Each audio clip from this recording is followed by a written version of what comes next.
Bismillahirrahmanirrahim. Assalamualaikum warahmatullahi wabarakatuh dan salam sejahtera.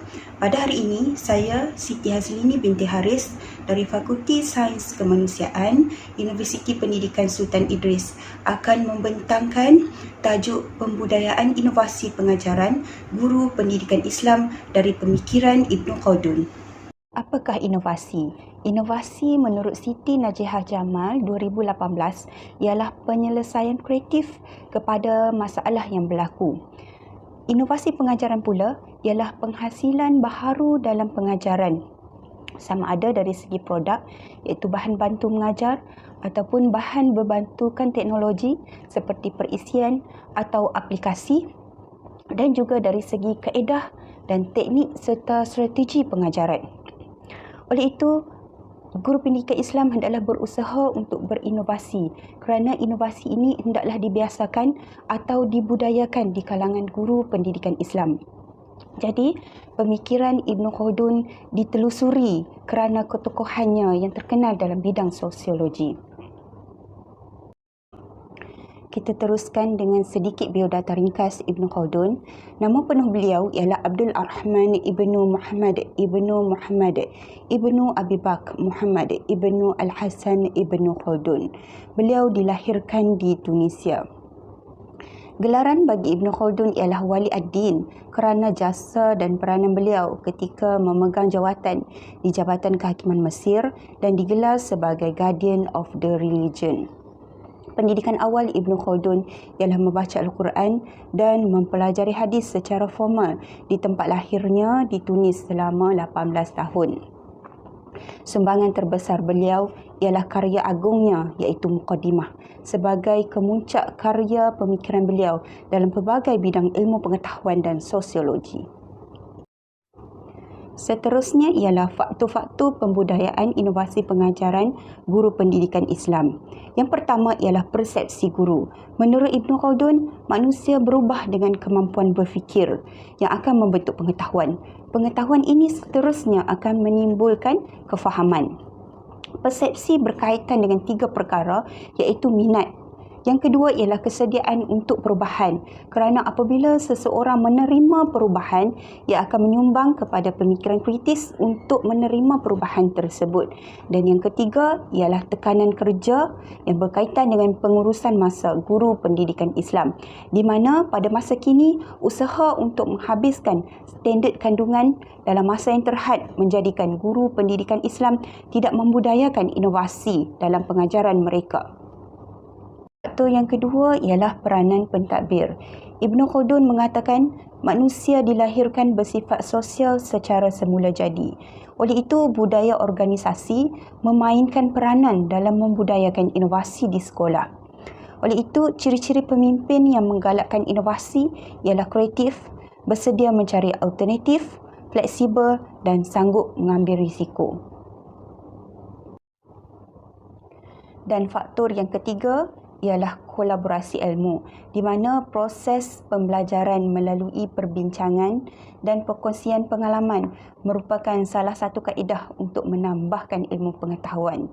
Kolaboratif merupakan jalan yang terbaik kerana konsep ini juga dizahirkan oleh Kementerian Pendidikan Malaysia melalui program Peer Mentoring, PLC, rakan kritik, kajian tindakan dan refleksi guru. Seterusnya kita pergi kepada pembudayaan inovasi pengajaran guru pendidikan Islam menurut pemikiran Ibnu Khaldun. Berdasarkan Ibnu Khaldun, terdapat 4 tahap kefungsian akal, iaitu yang pertama ialah akal tamyiz. Akal tamyiz ini disamakan dengan budaya menganalisis kerana menurut Ibnu Khaldun, pada tahap ini akal berada pada tanggapan atau persepsi terhadap sesuatu perkara. Potensi fikiran pada masa ini ialah mengidentifikasikan objek atau sesuatu masalah. Oleh itu, pada tahap ini, guru perlu mengenal pasti masalah yang akan membawa kepada penyelesaian masalah. Sebagai contohnya, murid yang tidak boleh membaca Al-Quran. Guru perlu mengenal pasti masalah. Adakah murid ini tidak mengenal huruf hijaiyah? Daripada masalah itu, guru akan cuba untuk menyelesaikan masalah tersebut. Peringkat yang kedua ialah akal tajribi. Tajribi dari segi bahasa bermaksud percubaan. Menurut Ibn Khaldun, tajribi ialah gabungan idea daripada tanggapan-tanggapan yang diperoleh melalui pengalaman. Oleh itu, kemampuan akal pada tahap ini berada pada intellectual experiment. Akal tajribi ini disamakan dengan budaya mencipta kerana setelah guru mengenal pasti masalah, guru akan mencipta sesuatu pembaruan untuk mengatasi masalah tersebut. Peringkat yang ketiga ialah akal nadhari.